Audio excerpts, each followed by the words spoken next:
A warm good afternoon to one and all, and welcome to ObserveNow Skill India Leadership Summit and Awards. So, after a lunch, we are all here. I feel, as the anchor was already mentioning, everybody has become a little bit lazy, I think so, after the lunch. But it's a medical term, it's not an issue. We can have it. Okay. So, moving to the section itself, hope you know, because this panel is regarding this personalized learning at scale, skill development, learner analytics, and early success interventions. So earlier on, whenever we have a discussions, we used to always discuss what changes should happen in the education industry. But now that question is outdated because the changes has already been started. Now only the question comes how fast and how you can adapt to that changes, because changes has already occurred. So now earlier, actually I'm from a medical background, so I feel that if I start in that way it will be more easy for me also. Earlier we had a system like that. For any sort of symptoms we give a single medicine for the all.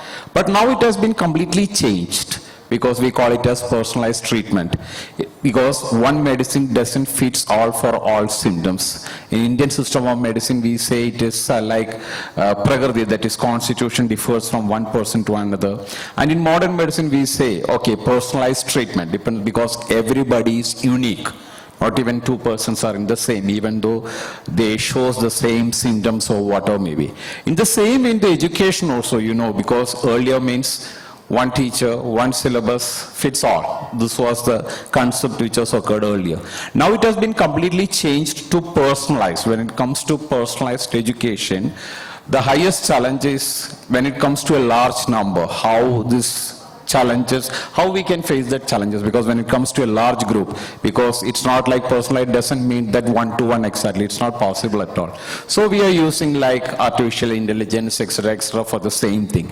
So whenever we have a discussion about artificial intelligence, many of the time the first question, because I've been in the academic industry, this is my 24th year, so the teachers used to ask me, sir, if the AI comes, whether we will be replaced or not. So always I have to say that question should never come. That's always a wrong question, whether the AI replaces a teacher or not. Because AI can never replace a teacher. The only question is how a teacher can use AI for a better one. That is the only question which should be asked. So by the teacher, because only a teacher can guide a student, understand the emotions of the real child. So moving to the topics, hope we have to already, the timer is already in with me. So let's start with the topic itself. Yeah. And we have a good news. Dr. Jayavant V. Shela, Vice Chancellor, ITM Skills University, is already in. So please do come. Welcome, sir.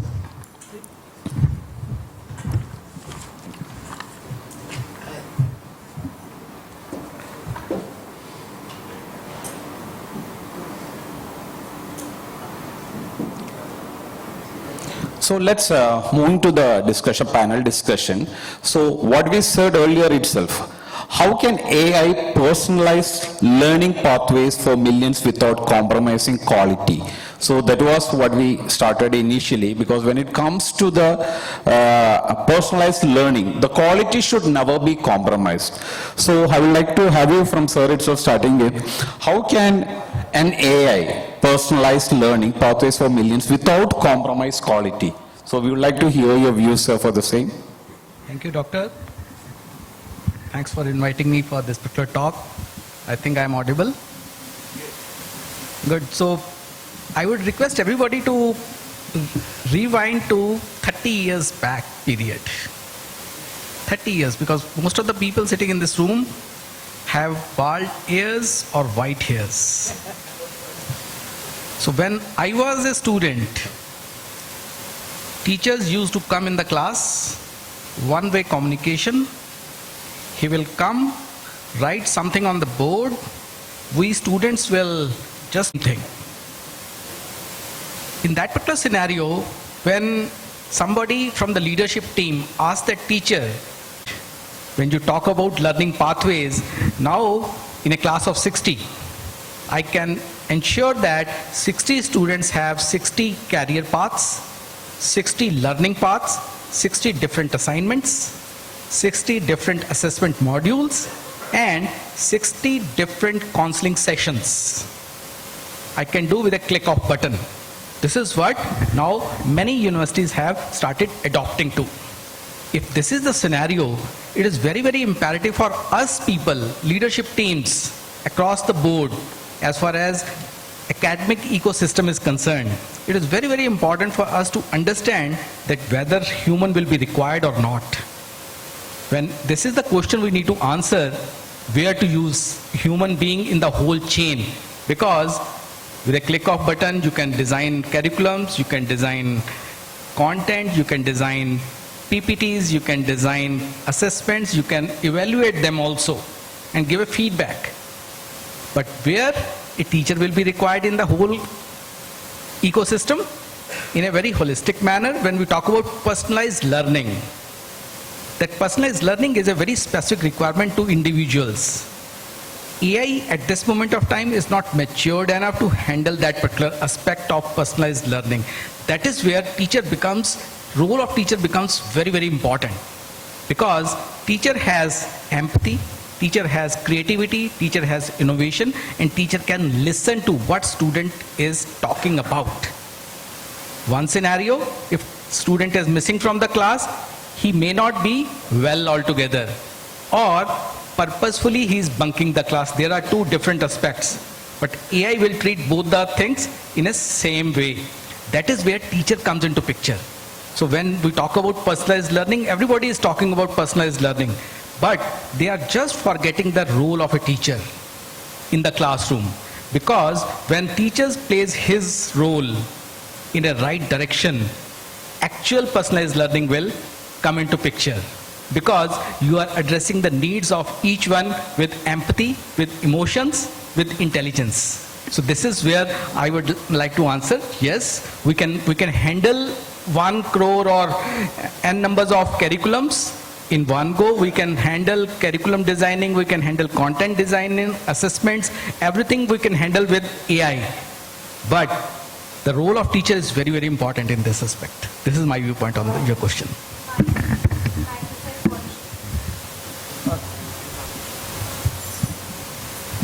My apologies for breaking the flow. We also have with us Professor Dr. Ashok Kumar Nagawat, Vice Chancellor, Delhi Skill and Entrepreneurship University from Delhi. Can we have him on stage, please? Thank you so much.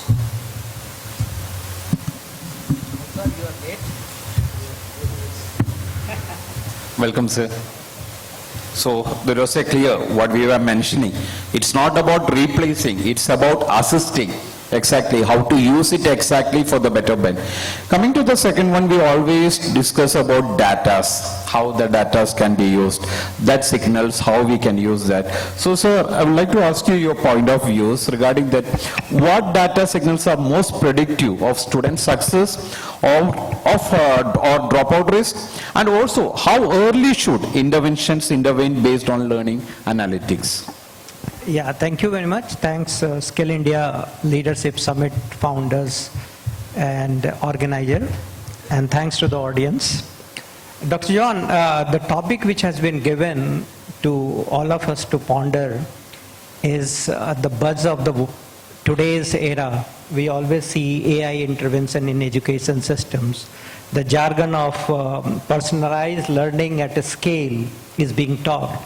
But if you see the ground reality, and I could see in the near future, in university system, I think it is, we don't have any model to claim that we have, tested this personalized learning at a larger scale. Personalized learning at a scale means you have got a 10,000 or large number of students, then you categorize based on their personal traits. Then you divide your curriculum for each individual, slice the module in that particular way, test them, and once you are satisfied that they have come to a particular level, then you give the unit 2 or unit 3, and then continuous feedback mechanism are always there in the loop. what I understand about the personalized learning at a scale, where AI intervention is essential. But I could see the example in the case study, to the best of my knowledge, it is prevalent in upskilling area, where you have a certain maturity level and you are working on certain project, and if you want to develop, then like IBM have adopted this recently, where they're, large number, 5,000 plus their employees were taking upskilling course. So they slice even their video module for individual. They have designed their own question pattern, they have tested, and then only they allowed to the next level. But in university systems, classical university, I think we have two vice chancellors from the skill university. I think we would love to hear from them. We have group of students sitting, they have one curriculum, they would be tested in 1 day of examination, one examination paper. Only thing on the surface what we have done is we have divided into the slow learner and fast learner. So instead of personalizing, we have divided into category of the slow learner and fast learner, and we have started taking. To my knowledge, Indian university system is, at present we don't have any case studies wherein for degree imparting universities have implemented this personalized learning. Another example which we have is on digital platform, where the SWAYAM and NPTEL courses are there, where a student learn based on at their own pace, take the examination, and the credit transfers are taking place. But these are minuscule compared to the broad explanations and framework of personalized learning. I'm yet to see, and I would love that certain premier institution in India, like IIT, ISC, and other central university can adopt personalized learning in classroom teaching other than the slow learner and fast learner. And if any successful model arises out of it, we would love to adopt it. So I'm not very optimistic, though these words are very, very, sounding lucrative. At this point of time, I don't have any case study, and at least in 4 or 5. And another things, Government of India is stressing on GER, gross enrollment ratio. Okay, fine, gross enrollment ratio has come, I think, around 27 to 30% in higher education system. But as we are enrolling large number of students, we are adopting the methods, which is again highly structured. We have a UGC which comes out with a notification that says that credit framework. All have to do that particular credit, where you have got ability enhancement, skill enhancement, core courses you have to do, then you have to do value addition. So it is all a framework which has been divided. So there is nothing like that you wanted to do something, you can go beyond that particular framework and you can experiment. So at this point of time, my thoughts is, I am yet to see, I would love to know more about it. Thank you.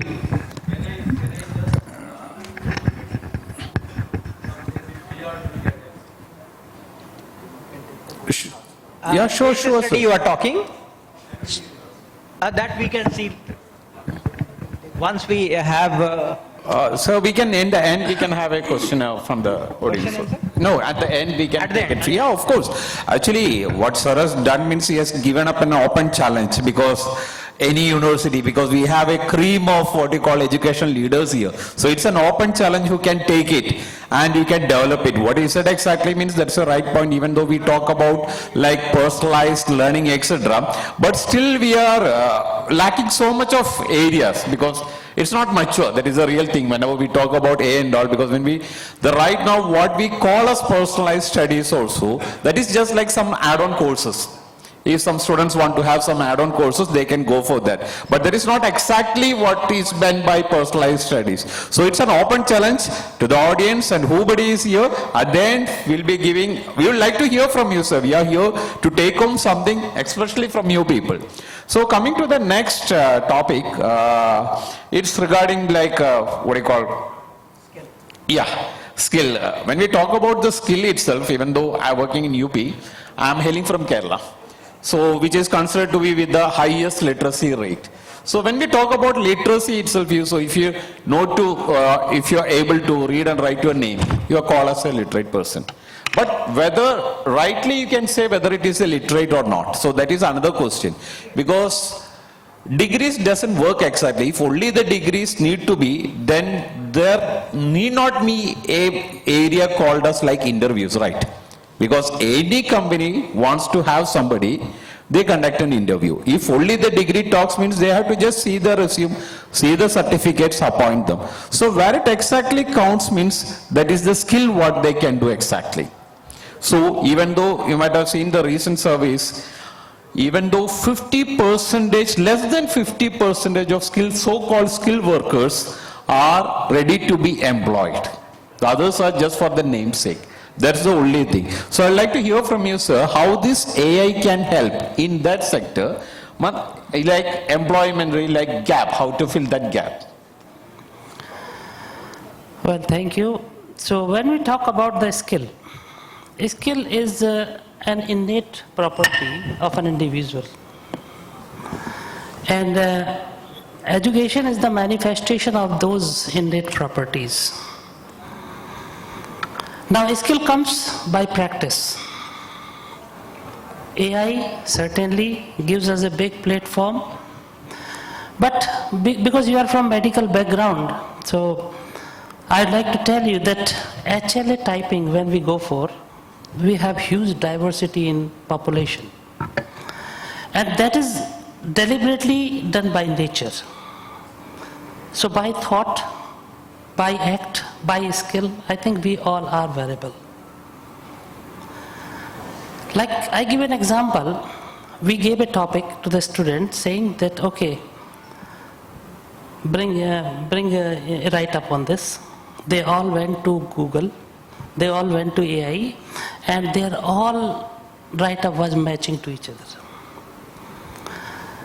So that was good in one sense, but not in another sense, because they did not apply their own mind and their own skills to write it. But certainly, yes, nowadays, whenever we open the YouTube, we always listen. If you do not know AI, you will losing your job. You will be out of your job. So there is a kind of, motivation, fear, whatever we can define it. But certainly, yes, AI is really helpful for enhancing skill, and Corona time period, we have already seen it. We have all really, thanks to it, because of this, everything was possible. So I think AI can be a part of your life, but not the life. Yes. Because if we go out of the human emotions and human touch, I think we will become something different, which probably we should not.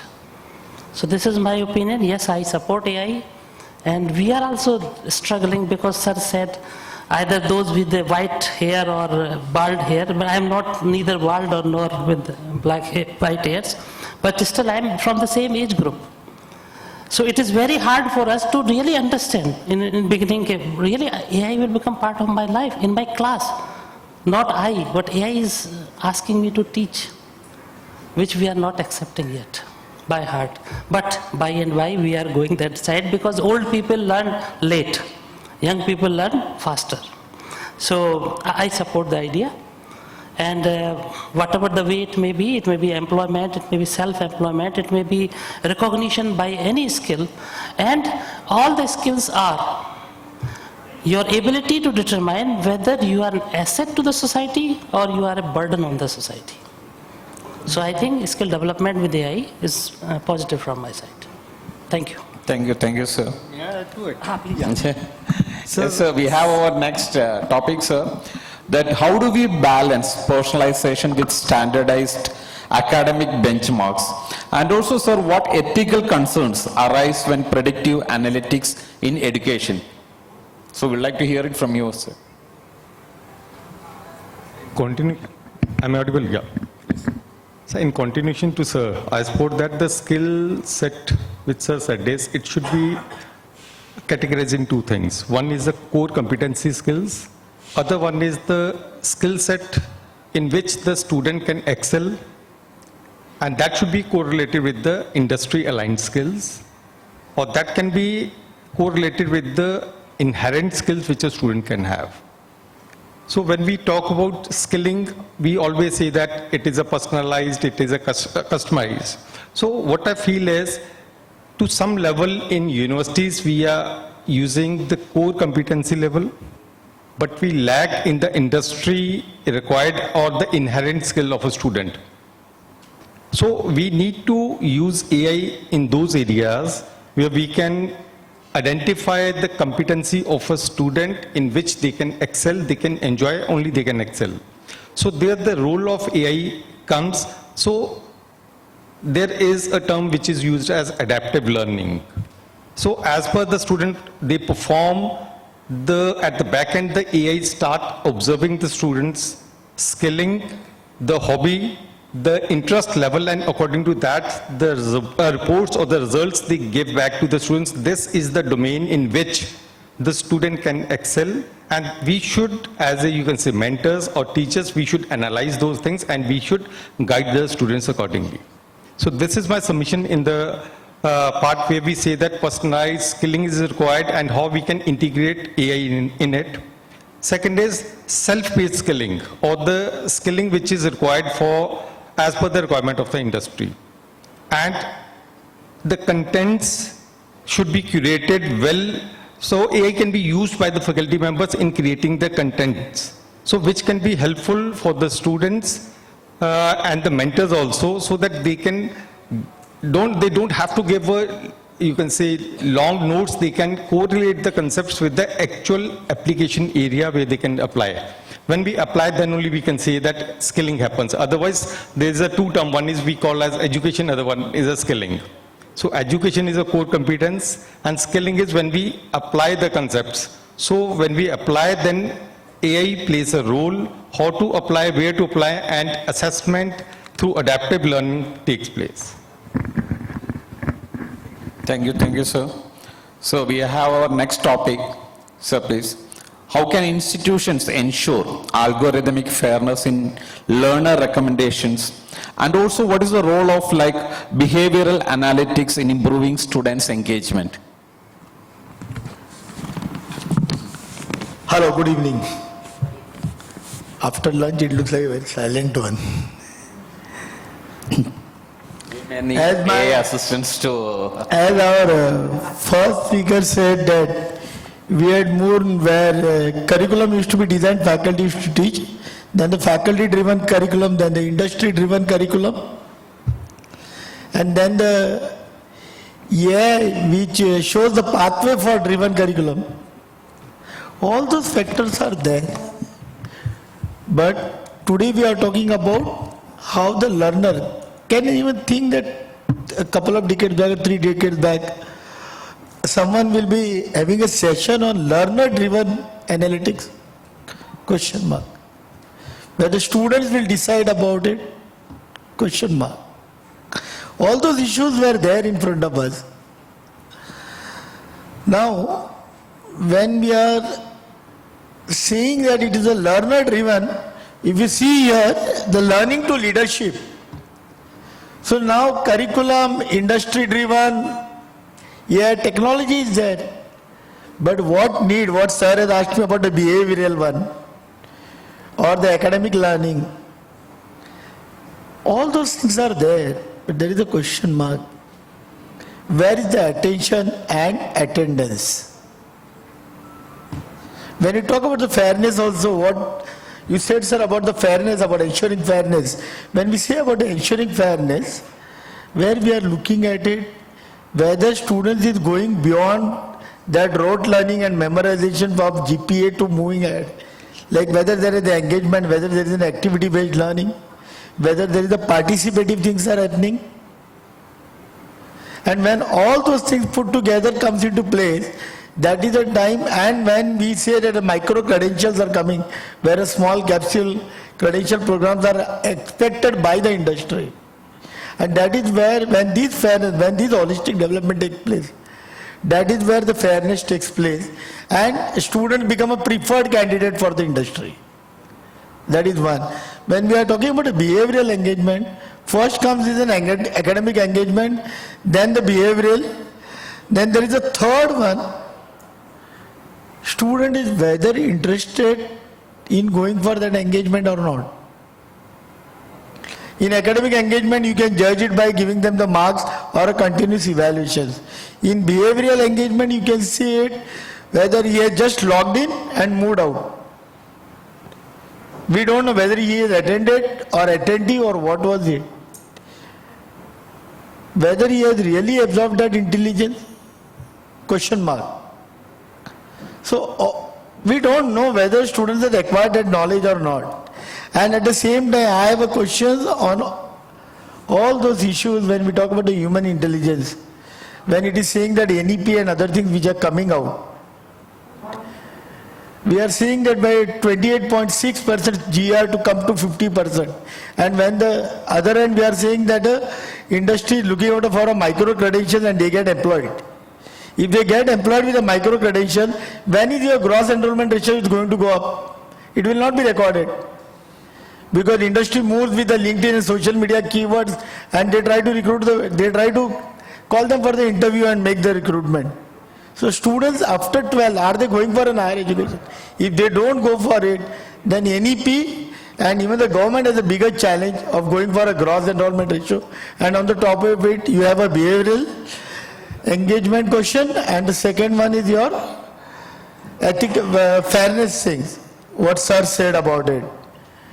All those things, holistic development, all those things remains a question mark if the student doesn't go to the university. So that itself is a challenge. Thank you, sir. So we are coming to the last, the real-time skills tracking integrate with the employer hiring system.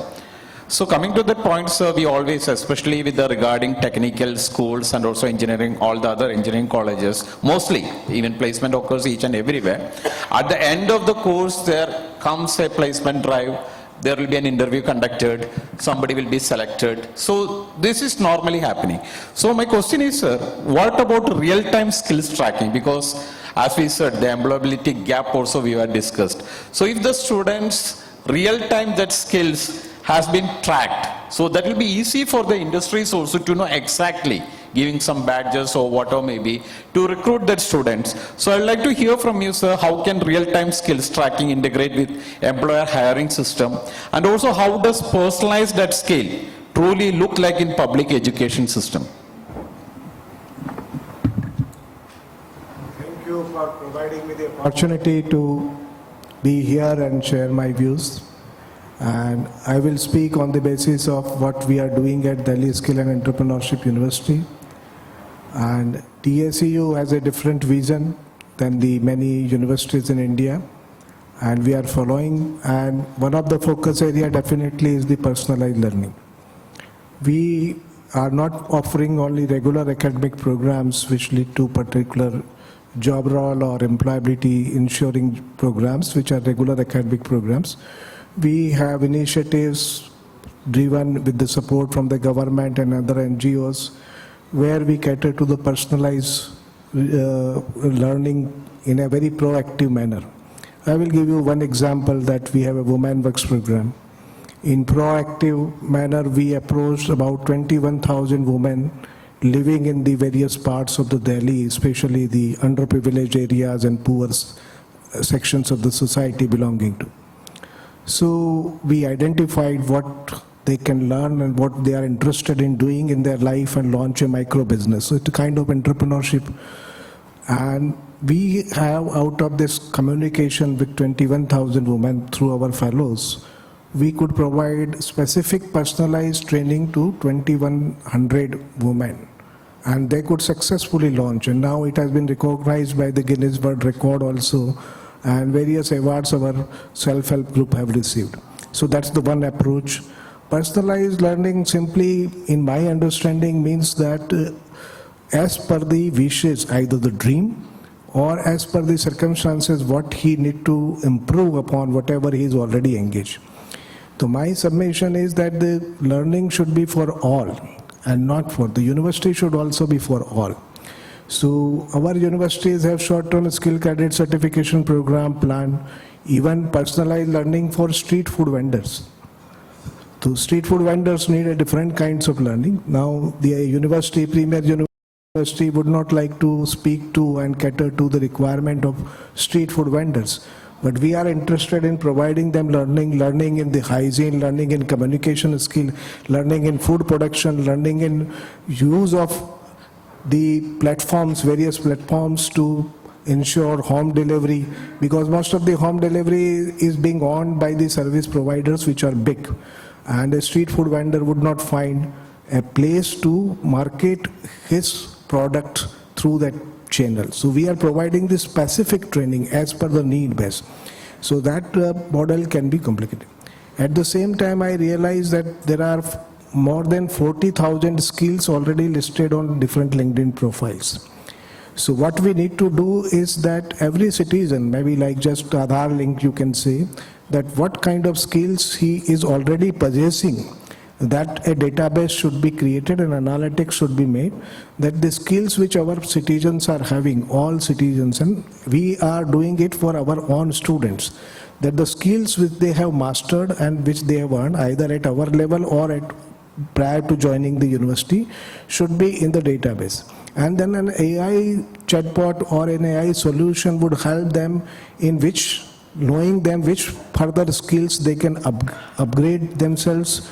Anything new which has happened in a particular area, say a student has done BTech in automobile engineering, but some new technology has come up, so he needs a upskilling. And definitely I would agree that upskilling is required for the faculty members of the universities and colleges very much, because the way or the period in which they were trained, these technologies were not existing. So it's a time of disruption of technology. A database should be created of the skill, and some like AI should advise me what skill I should learn. And learning should be offered for all. So we are offering, for example, the programs now for senior citizens. And for the senior citizen, the first program which we are launching is in stock trading. They have sufficient money with them. They have time, they can keep themselves busy, and now this is also required. Trading is also a skill, and it's in a business skill, and a lot of effort is required. Now universities should come up with the innovative designs and program. That is my appeal to all present here, that we can do and we can change the scenario. Because nowadays, everything which we even buy is based on our personal choices. So education should also be completely based on the choices.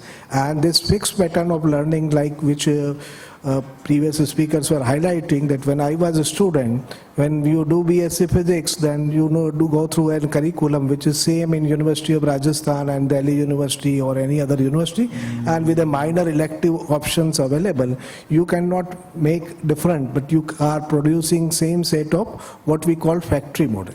So from factory model, we have to change the education into garden model. A garden, and different gardens you visit, each garden has its own uniqueness. So that is what we are trying to follow in DSU, and maybe it can be followed by all other universities. Let universities be garden, and let two universities should not have anything in common. And that's what two students coming out of a university should also not have the same curriculum and same courses in common. That is my submission. And maybe I have not addressed to your question, but whatever I was interested in sharing, I have shared. And thank you for providing. Sir, but that was really great, especially the woman empowerment, what you were discussing about. That is a highly great thing, sir. And actually it's already time up has come, so we have to wind it up.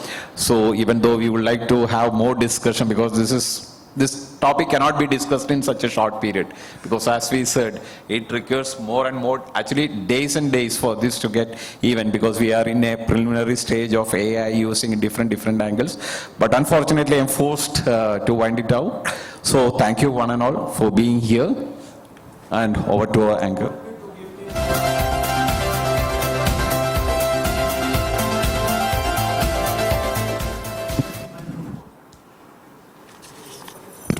Can we pass him a mic, please?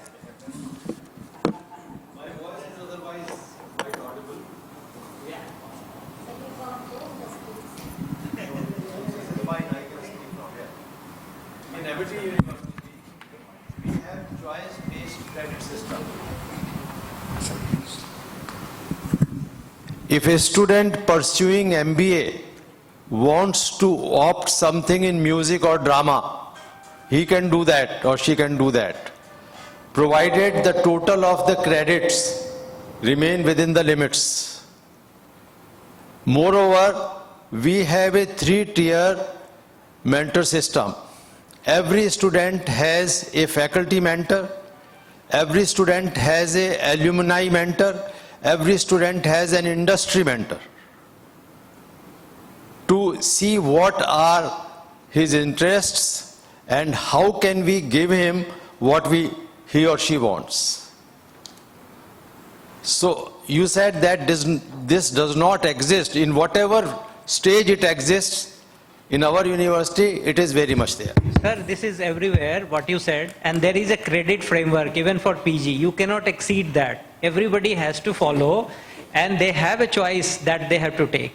No. So that is followed, that is not Sir, personalized learning at a scale. Sir, the choice is among the courses of that subject. We are going outside the boundary of that course. Flexibility is there, very much there. Many of our students go to, because we have a large number of institutions catering to all kind of disciplines. Anyway, good. Sir, one We last... are coming up with vote of thought. 25% open electives, so it's very common. It's not typical to your university. Many universities under choice-based credit system allowed open elective courses, which means 25% courses can be taken not with the discipline in which they have taken the admission. It's very common in India now. But this can be practiced only by the universities which have such a wide variety of courses. But I would like to second Dr. Ranjan. I think he's very right. Whatever even little I understand, I haven't seen personalized learning at scale being implemented anywhere. I think he has a point. That's my summation. Thank you, sir.